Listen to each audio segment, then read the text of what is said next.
Thank you very much, Gary. Once you get your way up here. Thank you very much.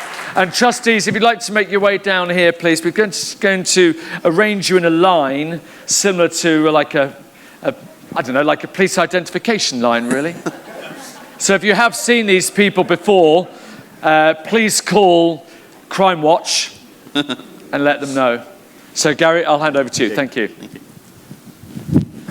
Okay then.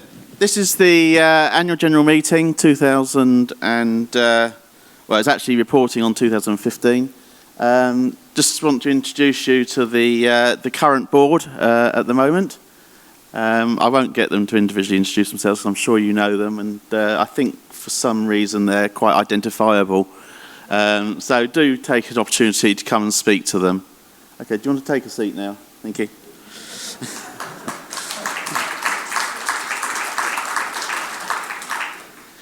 Firstly then, apologies for absence. Joe, I'm not aware we got any? No? Okay. Oh, sorry, I can't. Okay. Okay, so there's no apologies for absence. The next item is minutes of the previous AGM. They should have all been on your seats. I need a proposer and a seconder to accept that they are a true record of last year's. If you are willing to propose and second, could you just put your hand up and state your name for Joe to document it, please? Could I have a proposer, please? Can be anybody from the audience. Yeah, okay, thank you. And a seconder?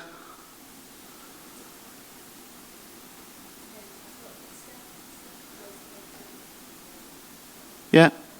Okay, Joe? Yeah, okay. So they're accepted as a true and accurate record. Move on then to Chairman's report, and it's been another busy year in Reach, focusing on the governance of the charity. We've had the usual events, family weekend, and which was in Leicester, the activity week in Calshot, and the various other events during the year. Also, we've it never fails to amaze us that the amount of things that people are doing in Reach, the fundraisers, incredible amount of money, the ranch coordinators, and all the mentors and such like for the activity weeks and for the trips and that come out here. So we'd like to thank them all for all that and everything that they do for Reach.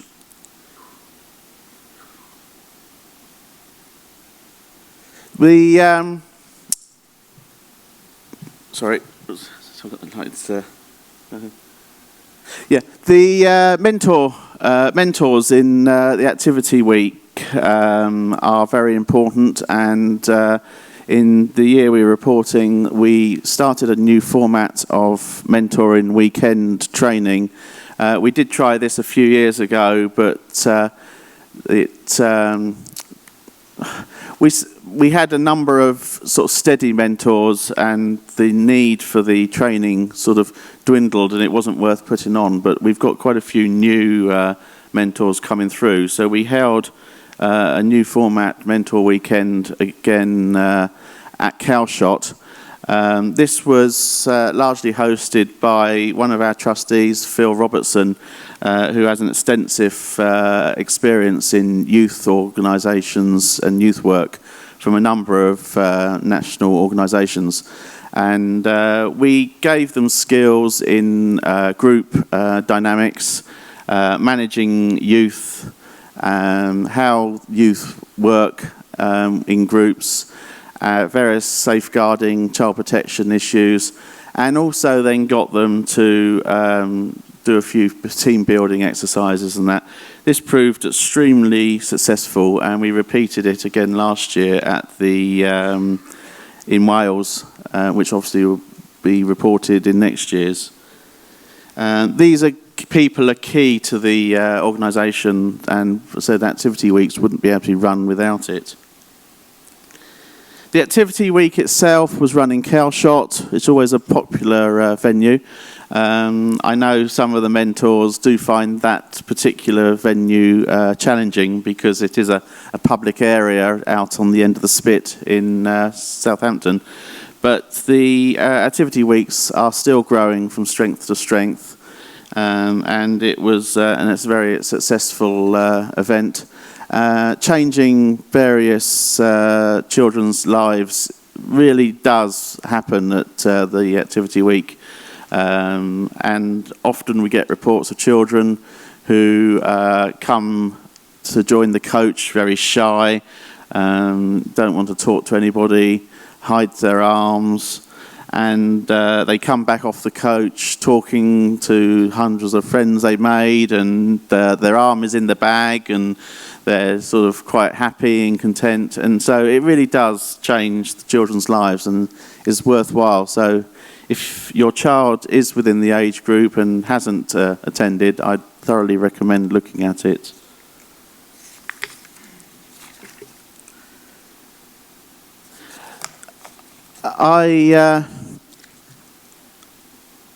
This is going to be my last year as chairman. I stepped down at this AGM as chairman. I am standing for re-election as a trustee. So hopefully I will be back on the board, but we will see. I'd like to thank, as I said, all the members for all their support. I'd like to thank all the trustees, past and present, for their support, particularly the trustees that are standing down this year, and those that are restanding, as we will find out in a minute. I'd also like to thank all the branch coordinators, everybody that makes Reach a part of it. And as I said earlier in my opening remarks, big thank you to Jo and her staff and volunteers at the office. So that's the report for 2015. I'd like to just ask Jo if she'd come up and just give a few points for the Secretary's report.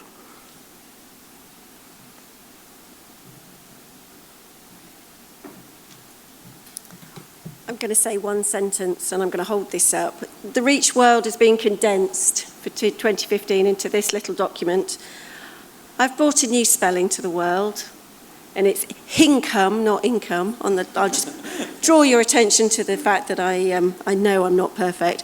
But please grab your copy off the Reach desk out there or in here this afternoon. Share it with everybody you can, because it actually is a celebration of what Reach does in a year. It's very graphic. It's got some really simple explanation about our income and our expenditure, which I think is pretty good going. So, and it just speaks for a successful year. So grab your copy and take some extras if you'd like.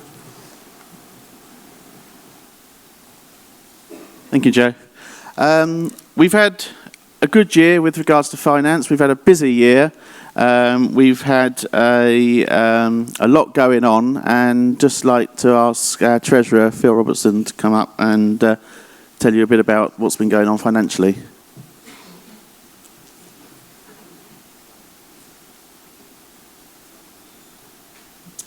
Hello everyone. This is the boring bit, I'm afraid. You've had a copy of a summary of the accounts left out on the seats. A lot of what we've been doing over the last couple of years is a major review of the charity, including the financial controls, part of which is we haven't printed off all 22 pages of the accounts. If you want a full set of them, then if you contact the office, and Jo will be happy to send some out to you. These accounts are for the year running up to February 2016 and really represent the end of a financial journey we've been on through the last couple of years as we look forward and restructure how we do things for the future. It's the first financial period since we changed our accounting dates from August to February. If anybody wants more details on that, please see me afterwards. For this year, we're reporting a loss of about £5,000 in rough terms. That's down from £15,000 in the previous 6 months, or £30,000 in the 12 months before that. Not as bad as it sounds, because those losses represent the investment the charity has made in the future. And going forward, we anticipate that we will be reporting a small positive position. We're not looking to make massive excesses. Anything we do make is put back into the charity to meet our charitable purposes. But hopefully, so going forward, this time next year, you'll be able to see a small positive position on the balance sheet. We do continue to meet the Charity Commission requirements of keeping reserves of 3 to 6 months operating costs.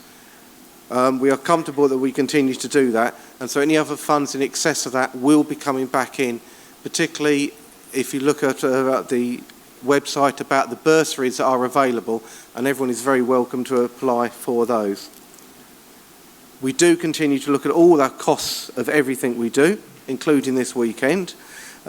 This weekend and the Reach Action Week Raw are our biggest costs for the year.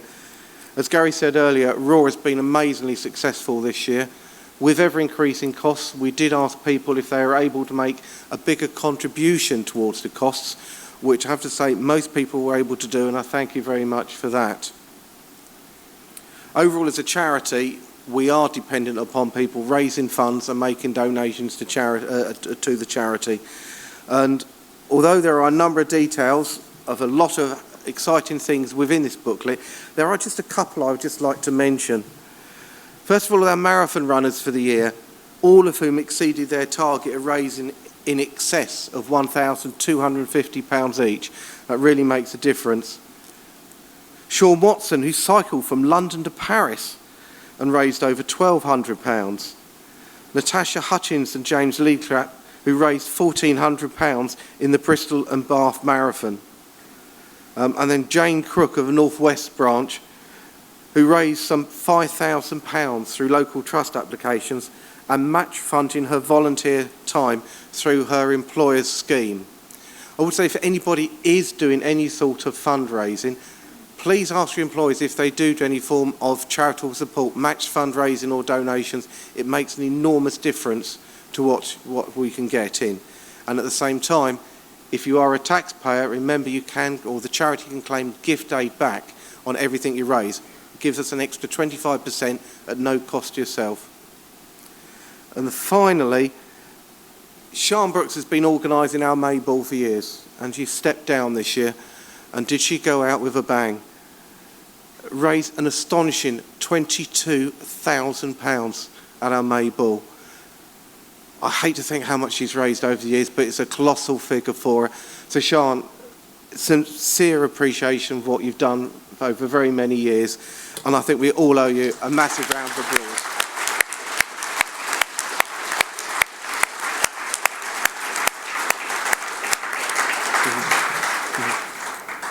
That's really it. I'd like to just step very briefly away from brief and just say something which I often give talks to various charities, and I frequently sum them up and finish with the words from a Celine Dion song, which is really about what we're about. I believe the children are the future. Teach them well and let them lead the way. Show them all the beauty they have inside, and let the children's laughter remind us how we used to be. Thank you.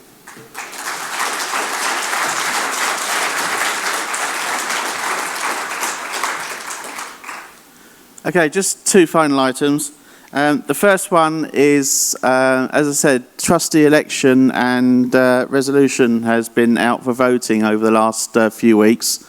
That closed at midday today, and I would just like to report that the special resolution, which was to allow the board to appoint trustees in terms of 1 year based on skill set rather than membership election, and I think it was up to a maximum of 4, so keeping the balance of members on the board, but allowing us to use skills that we need on the board to make the charity work. That was passed with a large majority, and so that special resolution will now go into the articles of the charity. I'd like to just ask the Vice Chairman, because obviously I am restanding as trustee as well, so I'd like to ask the Vice Chairman to come up and give you the result of the trustee election.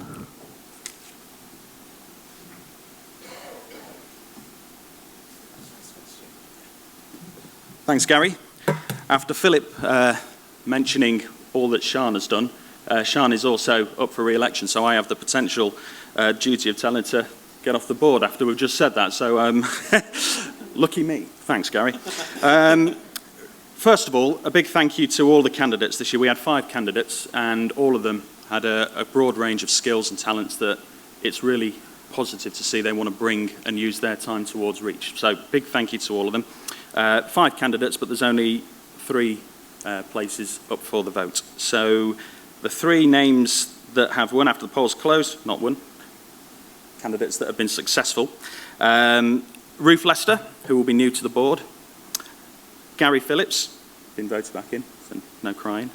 And Sian Brooks, so I didn't have to. Thank you.